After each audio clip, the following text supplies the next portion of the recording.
Olá pessoal, sejam muito bem-vindos a mais um episódio do G-Talks, o podcast da Getax.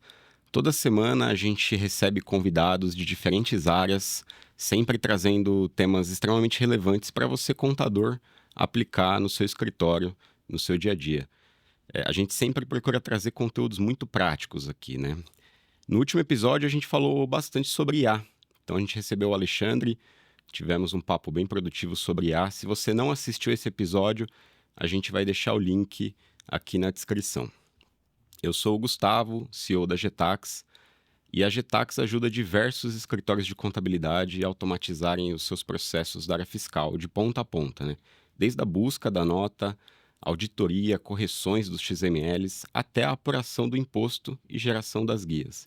Então, se você ainda não conhece a Getax, a gente vai deixar um convite aqui na descrição.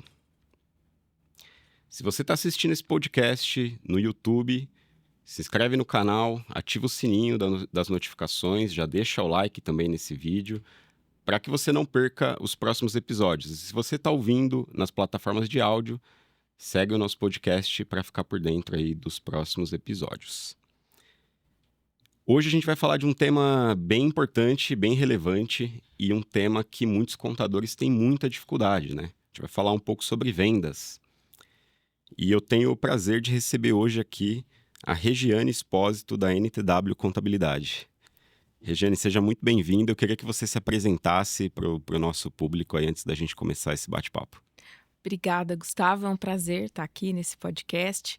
Como o Gustavo disse, eu sou a Regiane, eu sou empresária contábil, tenho um bebê de 5 anos, a minha unidade tem 5 aninhos e já fizemos aí vários movimentos, né? E ganhamos relevância no mercado contábil. E aí, Gustavo, o que eu fiz com o conhecimento que eu tenho? Hoje eu replico esse conhecimento passando para outros contadores, ensinando eles como vender e performar melhor na sua empresa, né? Legal. É uma mudança de conceito. Sai do personagem contador e vem para o personagem empresário contábil. Muito bom. Essa é a história. Maravilha, Regiane. Bom, hoje a gente vai ter bastante coisa aqui para conversar, né? Vendas é um tema extremamente interessante para qualquer negócio, né? Sim. E no mercado contábil, particularmente, eu percebo que ainda existe muitas crenças que talvez a gente vai desmistificar hoje aqui. Eu queria já começar com uma pergunta para você, Uhum. que é a seguinte. Muitos contadores, quando a gente fala de vendas, de aumentar o faturamento, a gente pensa muito em novos clientes. Qual que é a sua opinião em relação a isso e se é possível a gente aumentar a nossa receita sem trazer novos clientes? É possível. É muito possível, inclusive, Gustavo. É claro que quando a gente recebe novos clientes, é maravilhoso. Você aumenta, né, a sua carteira, o seu número e suas possibilidades. Mas o contador deixa passar despercebido um detalhe importante, que é olhar para a sua carteira de cliente. Eu tenho uma frase que eu uso sempre e virou um jargão. Seja apaixonado pelo problema do seu cliente, não pelo seu produto. E o que acontece? A maioria dos contadores são apaixonados pelo seu produto, ou seja, eles são apaixonados pela contabilidade. E aí o cliente entra, ele faz a recepção do cliente, mas depois esquece de olhar constantemente para aquele cliente. E quando você analisa o seu cliente, você identifica inúmeros problemas. E aí nesses problemas mora muito dinheiro escondido, que é o fato do contador não olhar para esse problema, não fazer da solução desse problema um produto, ele deixa de vender mais uma vez para esse cliente. No meu escritório, eu também carrego a máxima de que o cliente tem comigo começo, meio e meio. Ele não vai para o fim, porque a todo momento eu entrego novas soluções para ele, porque a gente tem uma constância de olhar para o problema do cliente. É dessa forma que a gente faz para vender muito mais vezes para dentro da base. Muito bom. E assim, se a gente parar para pensar, se esse contador não vender para sua base, alguém vai vender por ele, né? Então, acho que Exatamente. E a venda para a base, Gustavo, ela tem 2 vieses. Primeiro, você vende para o seu cliente, entrega uma solução para ele e rentabiliza o seu escritório. Quando você entrega essa mesma solução para o cliente se sente como visto, e aí ele não vai procurar fora. Sim. Então, quando você vende para o seu cliente, além de você aumentar o seu faturamento, você retém esse cliente com você. Porque ele sabe que qualquer auxílio que ele precisa, ele tem o contador dele buscando soluções para ele. Muito bom. Vamos lá, vamos entrar um pouco mais a fundo aí no tema de vendas, né? Só que o mercado contábil, vou falar minha visão, depois eu queria saber a sua opinião. Eu vejo que o mercado contábil ainda depende muito, no geral, né? Depende muito de indicação para crescer faturamento e tudo mais. Você tem essa mesma opinião, essa visão, ou você acha que... Sim, total. Tá. Só que aí quando a gente fala de vendas, a gente tem que dar um passo para trás, porque antes da gente falar de vendas, a gente tem que ter para quem vender, né? Tirando esse lado da carteira, olhando agora para novos clientes, a nossa audiência aqui, eu tenho certeza que muitos têm essa dúvida, como é que eu faço para atrair esses clientes para que eu possa vender os meus produtos de contabilidade para eles? Gustavo, parte do posicionamento, tá? E hoje a gente tem uma ferramenta incrível que são as redes sociais. Eu vendo muito no 1 a 1 e vendo muito pela rede social, pelo Instagram. E é um Instagram que não é muito populoso. Hoje ele tem quase 6.000 seguidores apenas, mas são seguidores qualificados. E o que acontece? Eu vou fazer um parênteses aqui para ilustrar sobre o posicionamento. Eu comecei a fazer uma pós-graduação certa vez e era uma graduação que tinha o nome de reestruturação de negócios. E eu achei maravilhoso reestruturação de negócios. Eu estava estudando aquilo e coloquei no meu Instagram, especialista em reestruturação de negócios. Você faz ideia do tipo de cliente que chegava para mim? Não. O cliente que estava quebrado e precisava reestruturar o negócio, com 0 caixa, com 0 possibilidade de pagar por uma consultoria. O posicionamento. Sim. A forma como foi dita. Quando eu me liguei naquilo, porque chegavam pessoas interessadas, mas pessoas sem capacidade financeira para pagar pela consultoria. Sim. E aí eu falei, tem alguma coisa estranha, eu preciso me posicionar melhor. E aí eu mudei para estrategista de negócios. Uma única palavra. Quando na minha narrativa, na minha biografia, foi para especialista, estrategista de negócios, qual cliente que chegava para mim? Aquele cliente que estava pronto para buscar estratégias. Então, quando eu falo que você prepara a pessoa para comprar de você no seu posicionamento, não é que o contador precisa obrigatoriamente fazer pós-graduação, se especializar, porque vamos lá, no 2º ano de faculdade, todo mundo aprendeu a fazer uma DRE bem feita. Então, eu digo que uma DRE bem feita, uma planilha bem feita, salva empresas. Porque aquela empresinha pequenininha, e hoje a maioria dos nossos escritórios de contabilidade atendem empresas pequenas, médias e pequenas empresas. Então, com esse conhecimento que o contador tem lá no 2º ano, ele consegue se posicionar como especialista. Sim. De negócios, ele sabe ler documentos, ele sabe analisar gerencialmente a realidade do cara, porque nem sempre, né, Gustavo, a realidade dele é a realidade contábil. Sim. Mas o contador, ele tem esse olhar mais amplo, né? Quando você estuda contabilidade, você não está aprendendo só técnica contábil, você aprende sobre economia, sobre mercado, sobre finanças. Então, ele tem esse olhar 360. Mas se ele se posiciona apenas como um contador, apaixonado pela contabilidade, quem acorda querendo comprar contabilidade? Perfeito. O empresário, ele acorda querendo fazer o negócio dele prosperar. E se ele tem um especialista em negócios do lado dele, é muito diferente de ter um contador do lado dele. Perfeito. Eu sou contadora e não estou menosprezando a nossa profissão. Ao contrário, o contador é muito mais do que um entregador de obrigações acessórias. Ele só precisa entender isso, se posicionar dessa forma, como um solucionador de problemas. Muito bom, perfeito, concordo plenamente. E você tocou num ponto que eu acho que é extremamente relevante, que muita gente confunde, né? Quando a gente fala de redes sociais, Muitas pessoas focam muito na quantidade de seguidores, mas às vezes você tem um volume grande de seguidores, mas não tem engajamento nenhum, né? Você tem um monte de gente que te seguiu por algum motivo, mas não te acompanha, né? E às vezes não é o perfil de seguidor que realmente faz sentido que você vai conseguir monetizar. É que hoje no digital tem um lance esquisito, né? As pessoas estimam competência e capacidade por número de seguidores. Eita. E tá tudo bem, é do jogo. Tá acontecendo isso e a gente sabe. Mas você não precisa ter uma grande audiência para vender. Você precisa ter pessoas engajadas naquilo que você faz. Sim. Que tenham um interesse real naquilo que você faz.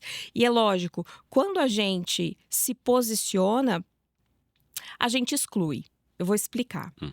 Se eu me posiciono como especialista em negócios, a pessoa que tá querendo só diversão ou tá querendo meme não vai me seguir. E tá tudo bem, porque eu não quero mesmo que me siga. Eu quero pessoas que queiram saber de negócios, de como crescer o seu negócio. Então, ao invés de buscar 40 mil seguidores, eu quero 6, mas que comprem de mim. Perfeito. Muito bom.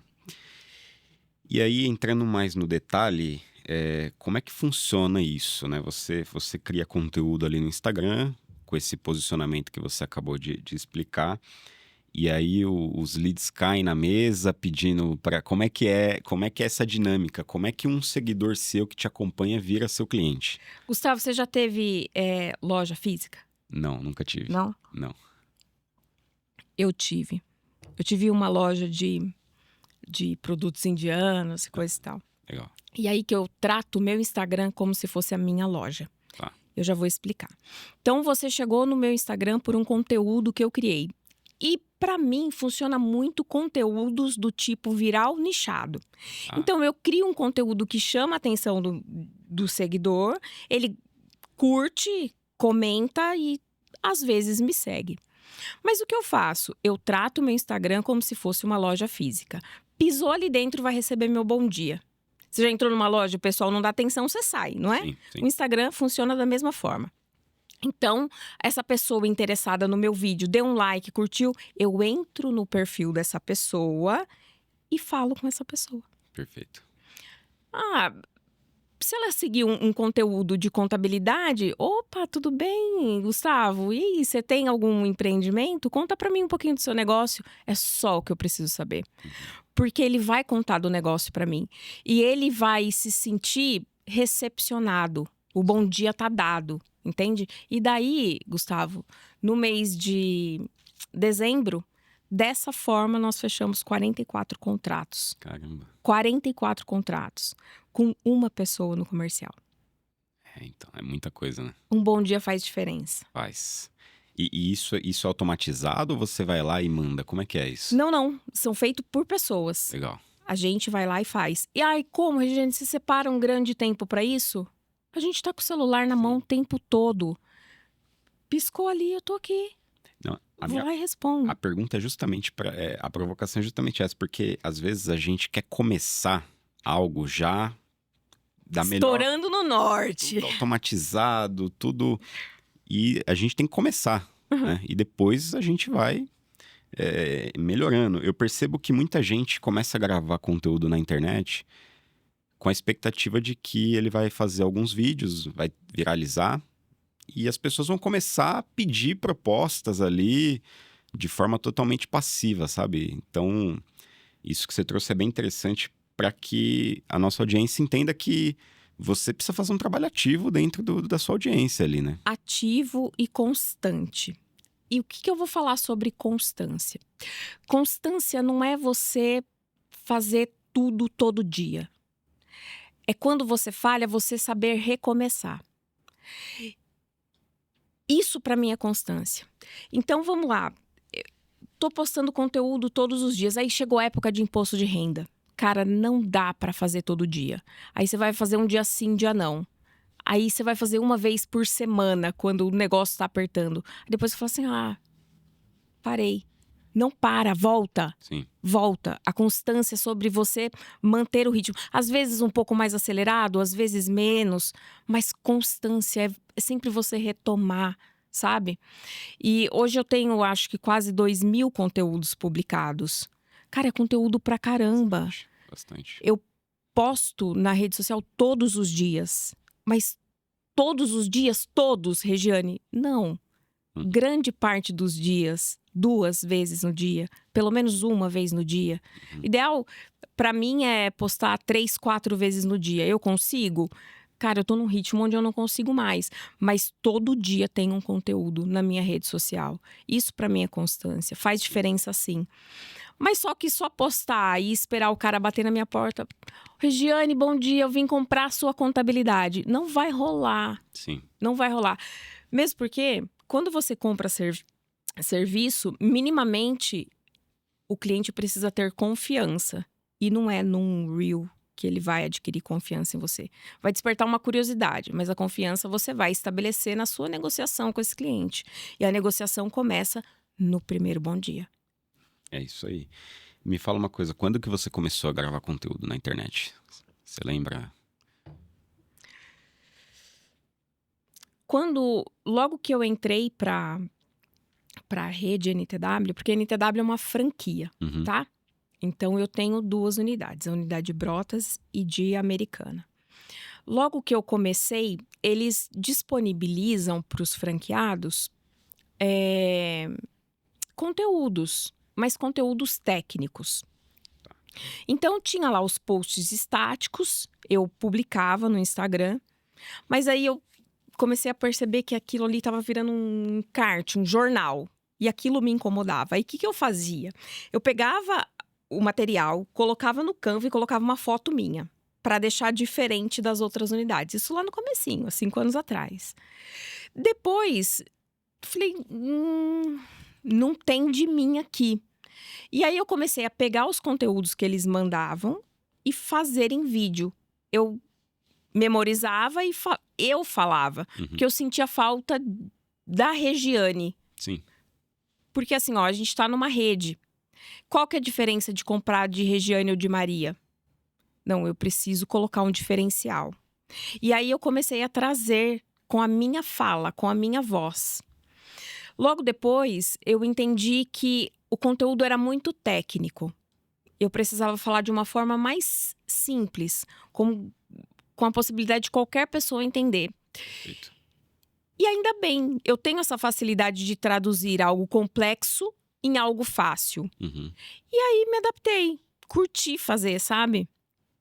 Curti com 1 curtida, eu curti quando tinha 10 curtidas, curti quando cheguei a bater, sei lá, 1.000 curtidas num post, ótimo. Então, eu trouxe isso para o meu dia a dia. Aí eu transformei esse hobby, porque virou um hobby postar nas redes sociais, para algo mais sério. As pessoas falam assim para mim, Gustavo: Regiane, como que eu faço para sair da operação e ir para o comercial? Eu falo, tá errado. Você não vai para o comercial. Primeiro o comercial vem para sua rotina. E aí eu entendi que esse movimento na rede social era nada mais, nada menos do que o comercial vindo para minha rotina. Quando que isso foi sinalizado para mim? Quando no supermercado a pessoa falou assim: eu vi que você falou no Facebook, porque é compartilhado no Facebook. Sim. Vi que você falou no Facebook. Oi, tudo bem? Pô, ela viu no meu Facebook.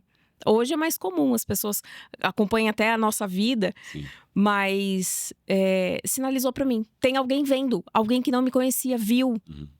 E é isso que a gente faz na rede social. É para quem não conhece, a gente vê. E para quem conhece, sentir talvez aquela segurança, aquela confiança e pensar na gente na primeira hipótese do problema surgir. Surgiu o problema, opa, eu sei quem falou sobre isso, eu sei quem já viu alguma coisa, sabe?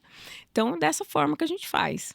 E você lembra quando foi mais ou menos que você gravou o primeiro vídeo com você falando ali na rede social? O ano que foi isso? Foi 2021. 2021. 2021. Legal. E você lembra mais ou menos quando que você fez a primeira venda de alguém que veio desse canal do Instagram?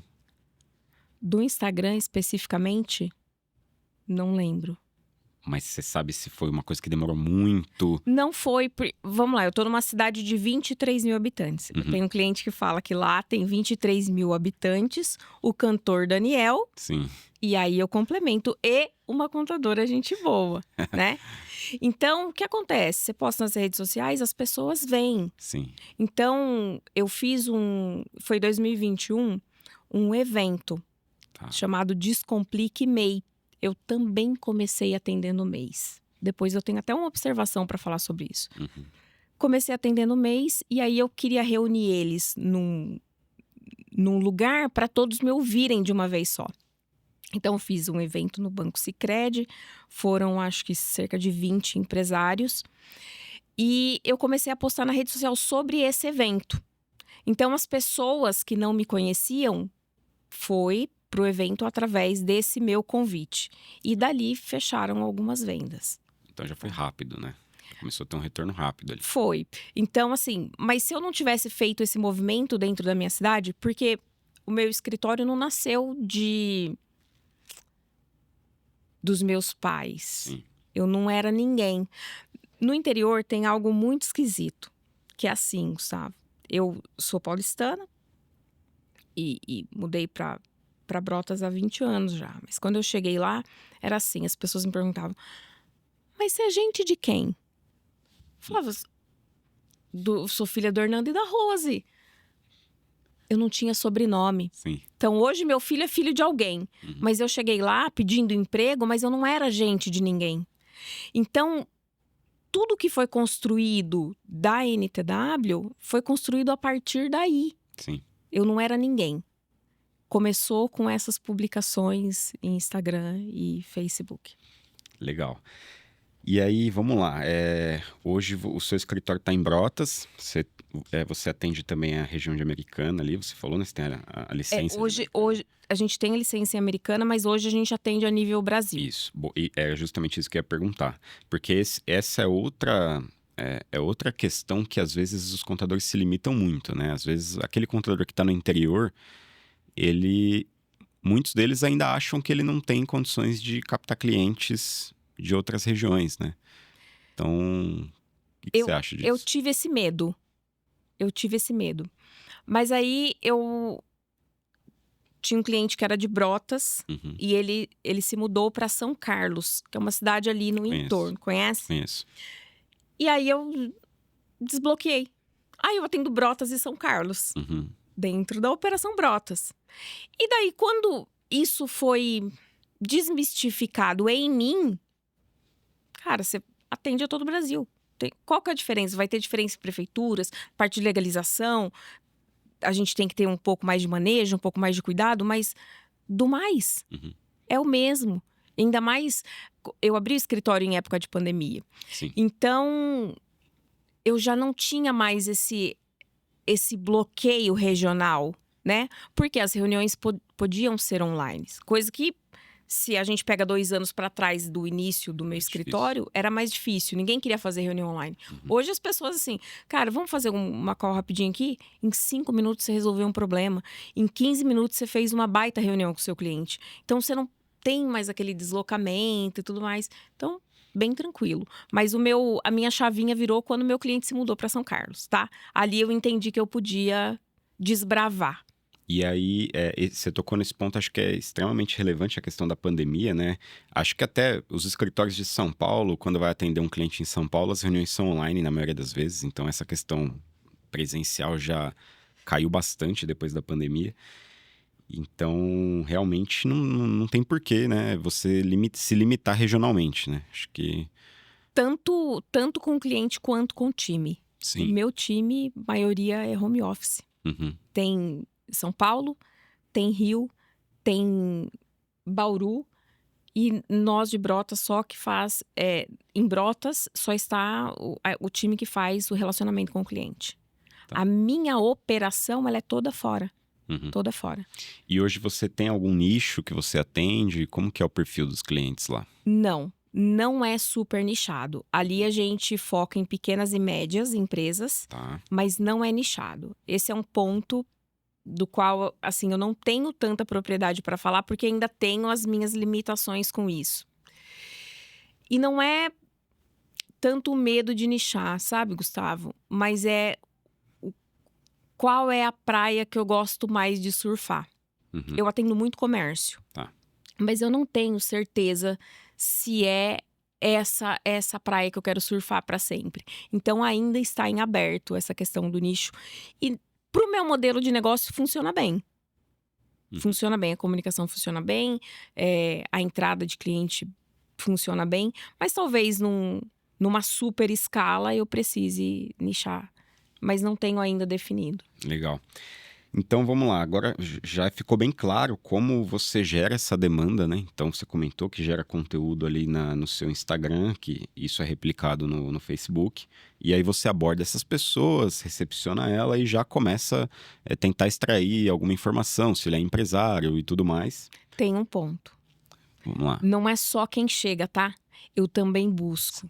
Então eu também sigo quem me interessa e gero relacionamento com essa pessoa. Isso no Instagram. No Instagram. Legal. É ativo. Uhum. Então, a padaria do Seu José, eu vou seguir a padaria do Seu José, eu vou curtir a publicação, eu vou perguntar da fermentação daquele pão bonito que ele colocou e vou Interessante. trazendo ele pra mim. E tem dado retorno isso? Demais, É, legal. demais. Legal, uma Então, estratégia interessante. Porque pode ser que o contador do Seu José da padaria não esteja vendendo para dentro da base. Uhum. Então, existe lacuna de mercado onde eu posso entrar. É justamente o que a gente falou no começo, né? Exatamente. Se você não vender para sua base, alguém vai vender. E aí, você vai ativamente atrás das empresas e você recepciona quem chega até o seu Instagram. E como é que é o processo de venda depois disso? Conta um pouco, pegando um cliente ali. Não sei se você tem jornadas diferentes para um cliente menorzinho e para um cliente médio. Queria que você falasse um pouco disso. Tá. E como que é esse processo de venda? Como que sai desse primeiro contato até um contrato? É bem rápido, Uhum. tá? Essa semana eu estava no Chile. Uhum. E aí, fazendo um passeio, eu não perco oportunidades, tá, Gustavo? Fazendo um passeio, conversei ali com um cara que estava no mesmo transfer que eu. E aí, o cara empresário. E eu contadora. Ó que casal. Uhum. Conversamos ali rapidinho. Ele falou, nossa, eu precisava de um contador, cara. Eu contratei uma pessoa faz uns 2 meses, mas ela é difícil de me responder. Troca aqui o telefone comigo rapidinho. Nananana. Reunião tá agendada, tá? Essa daí a reunião tá agendada. Então, não sei se vai dar fechamento ou não, mas é muito possível que sim. Para um cliente de jornada normal. Padaria do Seu Antônio, não sei o quê. Vislumbrei conversando com ele e sendo apaixonada no problema que ele tem. Uhum. Eu descobri ali um gargalo que ele tem com a contabilidade. Aí eu ofereço o que para ele? Uma reunião. Tá. Deixa eu entender isso aqui melhor. Vamos fazer uma reuniãozinha? Na reuniãozinha eu vou fazer com ele existe um briefing, tá? Um passo a passo, um esqueleto a ser seguido. E nessa reunião eu faço uma abordagem que eu chamo de CCE. Sabe a TV CCE? CCE? Sim. É. Sim. Cenário, consequência e escolha. Sim. Eu sempre jogo ele nesse modelo. Então, eu verifico o cenário que ele está, passo para ele a consequência de agir ou de não agir e dou para ele uma escolha. Qual que é a escolha que ele tem? Ficar com o problema ou me contratar para resolver o problema dele? Na maioria das vezes, e meu índice de fechamento é bastante alto, ele quer alguém para resolver o problema dele. Uhum. E aí eu fecho com ele, minimamente, uma consultoria, tá? Então, o mínimo que eu posso oferecer para ele, uma consultoria. Aconteceu, foi uma semana antes de eu viajar, fazendo um parênteses. Uhum. Modelo de negócios, dentro do meu modelo de negócios tem parcerias, né? Tem parceiros estratégicos. E um parceiro estratégico meu é de adquirência. Ou seja, ele vende máquinas de cartão. De crédito. Ele vende na rua. Ele vende no 1 a 1. Ele tá lá no cliente que eu quero. E aí ele apareceu na oficina de um desses clientes, seu Ademir. E aí mandou uma mensagem para ele, seu Ademir tá com um problema aqui que ele não sabe o preço dele. Ele não sabe a margem. Uhum. Na mesma hora, né? Oi, seu Ademir, aqui é a Regiane, contadora, tudo bem? O Douglas esteve aí com você. O senhor tá com problema de precificação? Posso te ligar? Liguei para ele, passei 5 minutos falando com ele, com a consultoria fechada. Na segunda-feira seguinte, eu estava lá na oficina do seu Ademir, fiz uma DRE para ele, mostrei para ele qual era a margem de contribuição, qual que seria, fiz fragmentado por produtos, para ele aplicar a margem que ele desejava. Pronto, consultoria feita. Cliente de outra contabilidade que está migrando para a nossa contabilidade agora. Sim, é consequência, né? É simples assim. Qual que é o processo de venda? O processo de venda é você fazer o contato com o cliente, porque eu tenho uma coisa, eu não envio proposta. Eu acho isso um erro. Proposta não se envia, proposta se apresenta. Então eu trago esse cliente para quê? Para eu ouvir do problema dele e ele receber a minha solução via proposta. É simples assim. O processo de venda começa aí. Então, por isso que eu entendo que o meu fechamento é tão alto, porque eu não envio proposta, eu apresento para o meu cliente. Então, existe um esqueleto, mas ele é personalizado para aquele cliente. Se o cliente da padaria, por exemplo, o seu Ademir, se o problema dele é precificação, eu vou oferecer contabilidade? Óbvio que não. Sim. Eu vou lá, mostro para ele a precificação e complemento no como a contabilidade pode ajudar ele com isso ad eterno. Entende? Entendi. Então, esse é o processo. E em média, assim, qual o ciclo médio de venda? Quanto tempo você demora para fazer? Os meus fechamentos são muito rápidos. Então, agendou, é muito difícil o cliente não fechar comigo na primeira reunião. É claro que existem operações mais complexas que demandam muito tempo, tá? A gente está trazendo para a nossa operação uma big estrutura da Bahia. Então, quanto tempo você demorou para efetivamente estar na sua base? 30 dias. Tá. A negociação, quanto tempo demorou? 2 reuniões. Não mais que isso. E esse cliente veio desse canal aqui também. Desse canal. Então aqui você atrai tanto pequenas empresas quanto empresas mais estruturadas. Olha a conexão. Eu fiz conteúdo, chegou até um cliente que me contratou, consultoria, e veio para minha base de contabilidade. Para mim, esse caminho consultoria, base de contabilidade, funciona muito bem, tá? Não o inverso. Eu não vendo contabilidade e depois consultoria. Eu faço o inverso. Eu vendo consultoria e venho para contabilidade. Chegou para um cliente. E aí, fechei consultoria, trouxe para contabilidade. Esse cliente, ele tinha um grande problema jurídico. Eu sou contadora, sou quase advogada, tá? Mas ainda não sou. E aí, eu mergulhei nesse problema jurídico do cara. E nesse problema jurídico do cara, o que ele precisa? Advogados. Eu me conectei com advogados. E advogados são bons parceiros estratégicos? Sim. Me conectei com esses advogados, que são advogados dessa empresa da Bahia. E essa empresa da Bahia tem problema semelhante ao cliente que eles estavam atendendo. E foi assim, uma conexão. Cara, você tem esse problema? Eu conheci quem sabe resolver. Quem sabe resolver? Regiane sabe resolver. Regiane atendeu o problema, trouxe o cliente para a base. Então é um canal que gera demanda até indireta, né? Demanda indireta. Só que assim, você entende, Gustavo, que é amplo. Sim. Você tem que ser estratégico. Então, você tem que ter parceiros estratégicos. Você tem que ter uma constância no seu conteúdo. Porque assim, como que as pessoas tratam parcerias? Viu, Gustavo? Se você conhecer alguém, você me indica? Sim. Isso não é parceria. Parceria, ele é metrificado. Ele é organizado. Ele é acompanhado. Então, dessa forma, eu também trato com muita seriedade as minhas parcerias. Por isso que elas me trazem também, me trazem cliente. É um canal de aquisição. Os meus parceiros estratégicos. Então, vem de tudo quanto é lugar.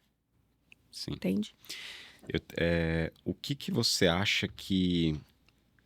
O que o contador pode fazer para ter um diferencial, assim, quando se trata de uma reunião comercial? Tô falando de você, por exemplo.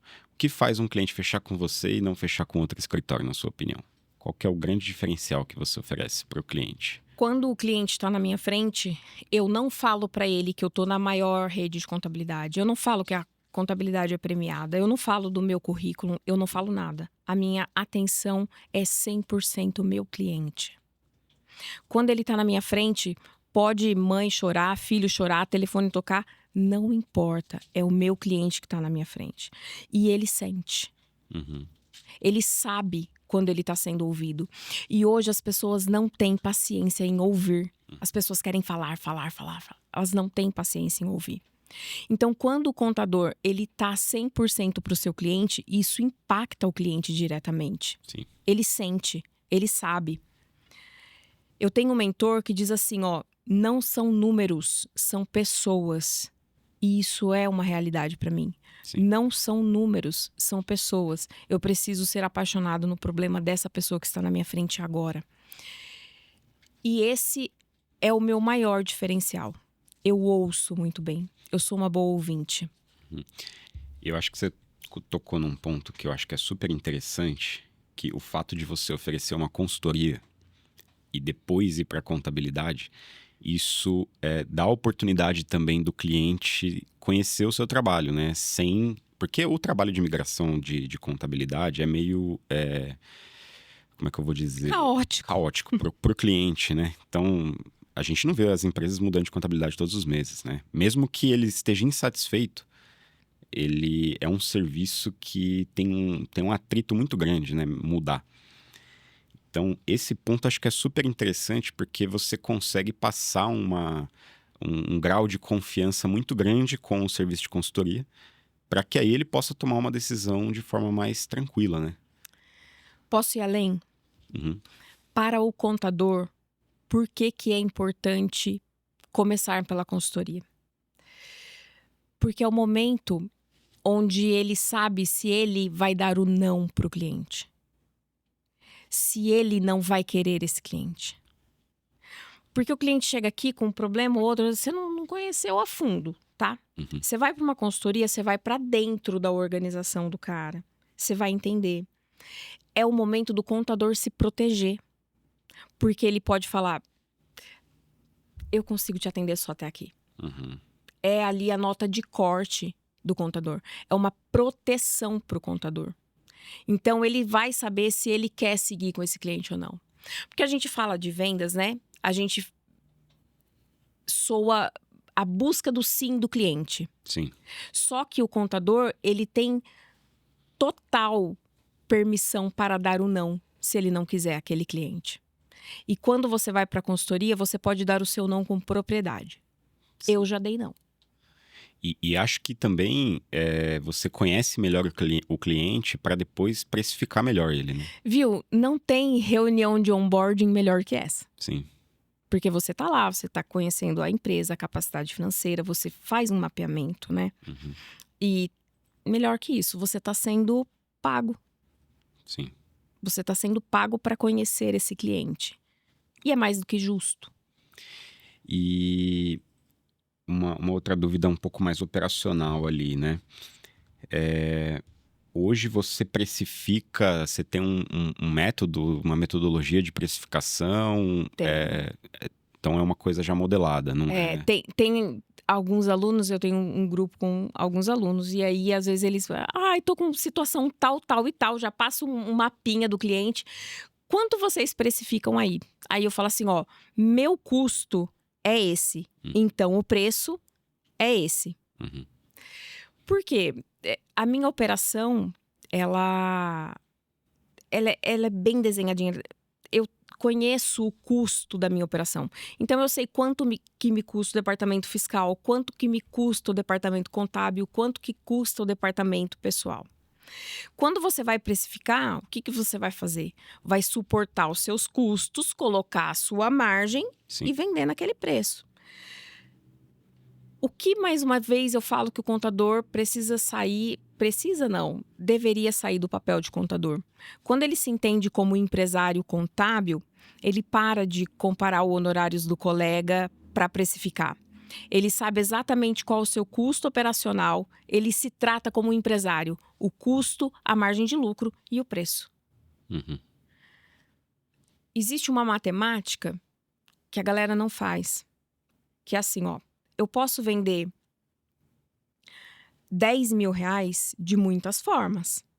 Eu posso vender um contrato de 10 mil, eu posso vender 2 contratos de 5 mil e eu posso vender 10 contratos de 1.000. Qual é o seu modelo de negócios? Você quer ter 10 clientes de 1.000 ou você quer ter um de 10 mil? E aí as pessoas ficam colocando precinhos e não avançam para essas possibilidades. Eu não preciso ter uma base de 200 clientes. Eu posso ter uma base de 50 se o meu ticket for alto. As pessoas esquecem Sim. de fazer essas continhas básicas, né? Então, eu precifico a partir do meu custo operacional e da margem de lucro desejada. Tá. Hoje você cobra para fazer onboarding dos clientes?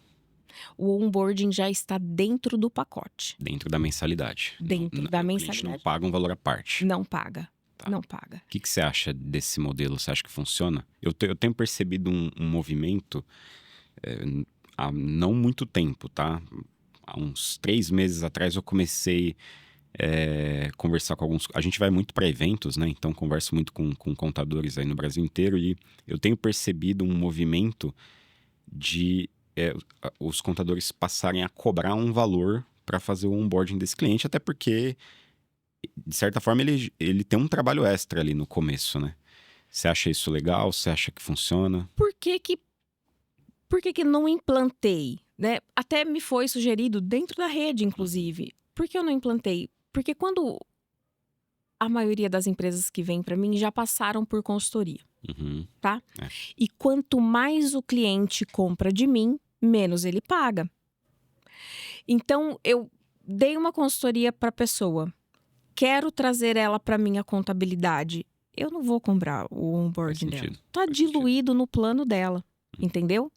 Então, assim, eu cheguei numa maturidade onde, sabe aquela ganância de querer o dinheiro do cara, de querer cobrar? Eu não preciso, eu tenho uma esteira de produtos que ao longo da vida dele, dentro da minha empresa, ele vai comprar diversas vezes de mim. Então, no meu conceito, é pouco, sabe, para uma relação que vai ser muito longa e ele vai comprar várias vezes de mim. Isso é inevitável. Eu sei que ele vai comprar, porque ele precisa comprar várias vezes os produtos que eu tenho para ofertar para ele. Hoje vocês cobram 13º honorário? Não cobram? Não cobramos. Isso é uma coisa também que tem mudado, né, bastante. Sempre foi uma coisa muito de praxe, né, cobrar 13º. Não cobro desde o início. Eu, Regiane, não acho que justifica um 13º honorários se você tiver precificado de acordo. Porque, vamos lá, trabalho extra por trabalho extra, vamos colocar assim, eu tenho em várias fases do ano. Então, eu deveria cobrar o 14º, 15º, 16º. Cada vez que eu me sobrecarrego de obrigação acessória, eu subo o meu honorários, já precifica certo. Agora, se a pessoa tem uma margem espremida, tá fazendo só ali para ficar no 0 a 0, o que ele vai fazer? Toca cobrar 13º, mas eu particularmente não gosto. E hoje, como que é o seu modelo? Você cobra uma mensalidade que... o que está incluso no escopo dessa mensalidade, né? Porque esse é um outro ponto, né? Isso. Tem muita gente que cobra uma mensalidade e depois não cobra mais nada e faz um monte de outros serviços extras, né? Como que funciona isso? A gosto do freguês. Tá. Para cada produto que eu tenho 3 preços. Então, eu tenho preço A, preço B e preço C. O que eu tenho no preço C? O básico. O que eu tenho no preço B? O básico mais um pouquinho. E no preço C? O básico mais um pocão. E o que é esse pouquinho pocão? Acesso a mim. Quanto mais acesso à minha inteligência ele quer, mais ele paga. Só que a galera faz esquisito. Na contratação, esse onboarding que as pessoas fazem nada mais é do que o input das informações, certo? Sim. O que é o meu onboarding? Eu passo para ele, nesse momento, todas as regras do jogo, tá? Então, ali, eu falo para ele, eu dou para ele cenário, consequência, escolha, eu dou o melhor cenário. Olha, Gustavo, você vai ter a sua contabilidade, a cada 3 meses nós fazemos uma reunião, existe uma visita técnica presencial na sua empresa, tananana. Nesse formato, o honorários é tanto. Ah, Regiane, ficou apertado para mim. Não tem problema. Tem a contabilidade, a reunião semestral e não tem a presença física, né, do seu contador, do seu consultor. Ah, entendi. Mas ainda assim tá caro para mim. Tudo bem. Eu tenho a contabilidade e uma reunião anual, online, não presencial.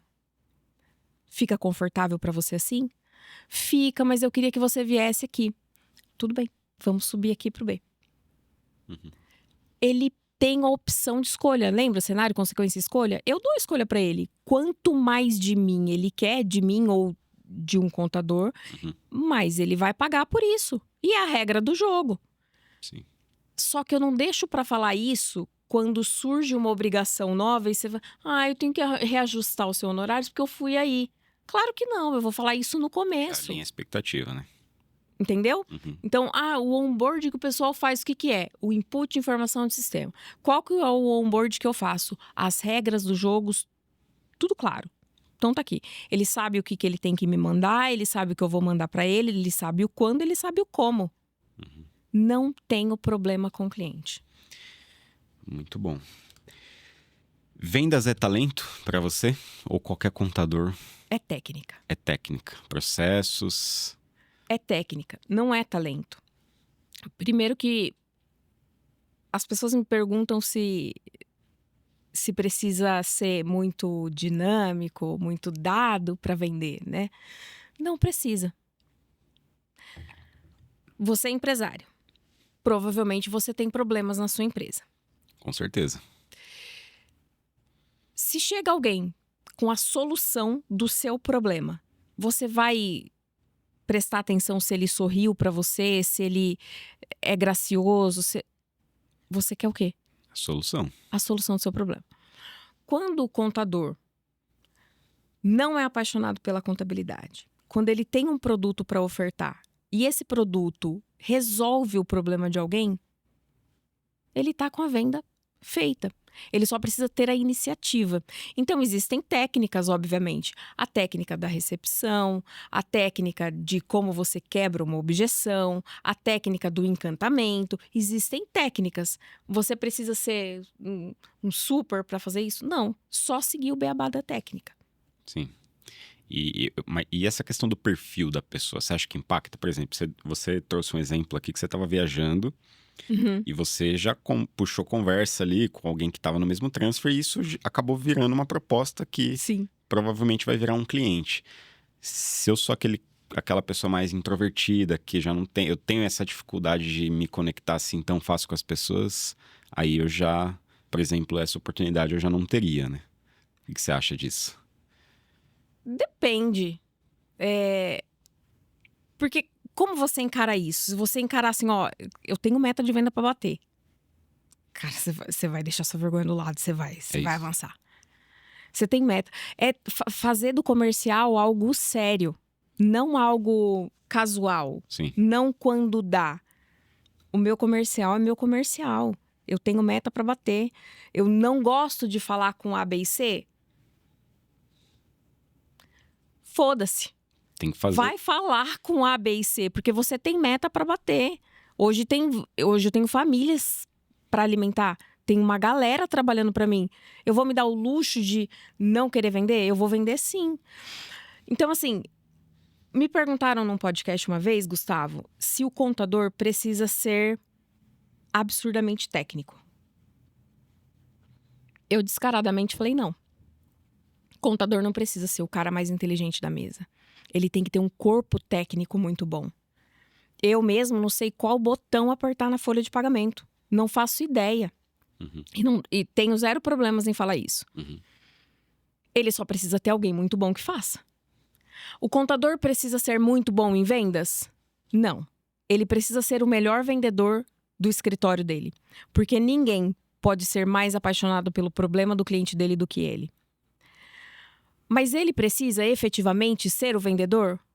Não. Qualquer pessoa consegue vender contabilidade. Não precisa ser contador para isso. Que é outra objeção que a galera tem. Sim. Eu tenho um parceiro que trabalha comigo. Qual que é o ramo dele? Ele é empresário da beleza. Ele tem salão de corte de cabelo. O garoto fechou 10 contratos de contabilidade. Sem ser contador. Por quê? Porque ele ouvia o problema do cliente, filtrava, trazia para minha reunião, na reunião fazia o fechamento. Sim. Dessa forma. Então, você precisa ser muito técnico para ser um contador de sucesso? Não, precisa ter time para fazer isso. Você precisa ser um grande vendedor? Precisa, mas você não precisa fazer isso para sempre. Depois que você valida a sua forma de vender, como o seu escritório entrega, você replica isso para qualquer pessoa. É claro, depois que você transformar o seu jeito em metodologia. Você trouxe um número de vendas que vocês fizeram em dezembro, né? E é um número alto, é um número expressivo, principalmente para o mercado. E uma coisa que eu queria reforçar é o seguinte: muitas vezes o pessoal acha que você precisa ter uma mega estrutura comercial, um batalhão de vendedores, e muitas vezes não é isso, né? Não. Conta um pouco como é a sua estrutura hoje lá, para a gente entender isso. Conto. Eu tenho parcerias estratégicas que fazem a captação inicial. Tá. Tem eu cuidando do meu Instagram. Hoje eu conto também com uma social selling. E só. Eu faço as reuniões de fechamento. Eu sou o grande closer ali. Por quê, Gustavo? Eu ensino isso para outros contadores. Então eu preciso de um plano piloto para validar a metodologia que eu criei. Então, você não cria uma metodologia do nada. Sim. Eu fui fazendo debriefing de várias reuniões. O que eu faço de certo aqui? Fui anotando e fiz um depara. Quando eu cheguei no depara, eu falei assim, olha, eu tenho um jeito de fazer. Vou ver se é isso mesmo. Fiz isso em uma sequência de atendimentos, deu certo, validei, vou transformar isso aqui em um método. E esse método, hoje eu replico para os alunos que estão comigo. Mas eu precisei validar. E aonde eu valido isso? Na minha operação. Então, eu não vou contratar closers e vou falar assim, viu, o que você fez para eu poder colocar aqui? Não, eu vou lá e faço. Sim. A minha experiência ali é o que conta, é o que eu sei que dá certo. E deu certo, dá certo. E hoje eu replico para outras pessoas. Por isso que eu falo, eu sou a maior vendedora da minha empresa. Mas eu gosto, viu, Gustavo? Sim, tem que gostar, né? Eu gosto. Eu também gosto de vender. Hoje eu sou o maior vendedor da Getax também. Não somos um escritório de contabilidade. Acho que isso se aplica a qualquer negócio, inclusive, Sim. Né? E é muito por aí. Eu concordo 100% com esse pensamento, tá? Eu tô dando uma olhada ali, a gente tá se aproximando do final, tô olhando o tempo ali. Eu queria que você falasse para nossa audiência aquele contador que ainda depende de indicação, aquele contador que sempre achou que ele não é um bom vendedor, que ele precisaria de talento para venda, sabe? Qual é o seu conselho para essa pessoa? Qual o primeiro passo que eu preciso dar para mudar esse cenário dentro do meu escritório? O primeiro passo e todo o resto dos passos se resume em uma frase. Não seja um apaixonado pelo seu produto. Seja um apaixonado pelo problema do seu cliente. O conhecimento que o contador tem, ele é suficiente para resolver muitos problemas dentro de uma pequena organização. E quando você se posiciona como esse solucionador de problemas, fica fácil vender. Primeiro, acredita nisso. Você sabe fazer isso. Acreditou nisso, você vai colocar isso para fora. Você se posiciona como uma pessoa que sabe e vai resolver o problema desse cliente que chega. A partir daí, Gustavo, qualquer venda fica fácil. E para o cliente comprar, ele só precisa saber que ele pode. Então, você precisa falar para o seu cliente aquilo que você tem para entregar. Se você é contador e tem uma excelente contabilidade, fala para as pessoas. Se você é contador e consegue fazer uma DRE para salvar uma empresa, fala para o empresário que você sabe fazer uma análise financeira bem feita. Se o seu cliente não souber que ele pode comprar, ele não vai comprar. Perfeito. Então, o primeiro passo é ser apaixonado pelo problema e dizer que você resolve aquilo que você resolve. Muito bom. Bom, espero que vocês tenham anotado, tá? Muitos insights gerados aqui desse bate-papo. Regiane, eu queria te agradecer muito, tá? Por essa conversa, assim, acho que extremamente produtiva. Várias crenças aqui foram quebradas hoje. Eu imagino que muitos que estão assistindo a gente aqui tinham crenças que você mostrou que isso não é verdade, né? Você pode fazer diferente disso. Para quem está assistindo a gente, como é que eu faço para te acompanhar nas redes sociais, conhecer um pouco mais sobre você, continuar acompanhando os conteúdos que você produz? Meu Instagram é o meu nome, regiane.expósito. O expósito com S mudo. Lá, contadores vão achar conteúdos onde eu falo sobre vendas, onde a gente tem vários insights do que falar, quais frases são pontuais numa negociação. E, inclusive, Gustavo, queria deixar um presente para quem assistiu esse vídeo até aqui. Legal. Qual que é esse presente? Existe um modelo de proposta validado, que é aquela proposta que a gente apresenta e não envia, que eu quero disponibilizar para a galera que assistiu até aqui o nosso vídeo. Muito legal. Então, ó, você que está aqui, ficou até o final, vai ganhar esse presente da Regiane. A gente vai deixar um QR Code aqui na tela para você ter acesso a um link. Você vai preencher um formulário e a Regiane vai estar encaminhando esse presente aí para vocês. E vocês que acompanharam a gente até aqui também, eu queria que você comentasse vendas aqui nos comentários para a gente saber que você chegou até o final aqui com a gente. A gente também vai deixar as redes sociais da Regiane aqui na descrição do vídeo. Então sigam ela, deu uma aula aqui sobre vendas e ela posta conteúdos lá, acho que super produtivo para todos nós aqui da área contábil. A gente está ficando por aqui, Regiane. Mais uma vez, muito obrigado pela presença. Prazer. Eu acho que o papo foi muito bom. E espero que todos tenham gostado e a gente se vê no próximo episódio do G-Talks.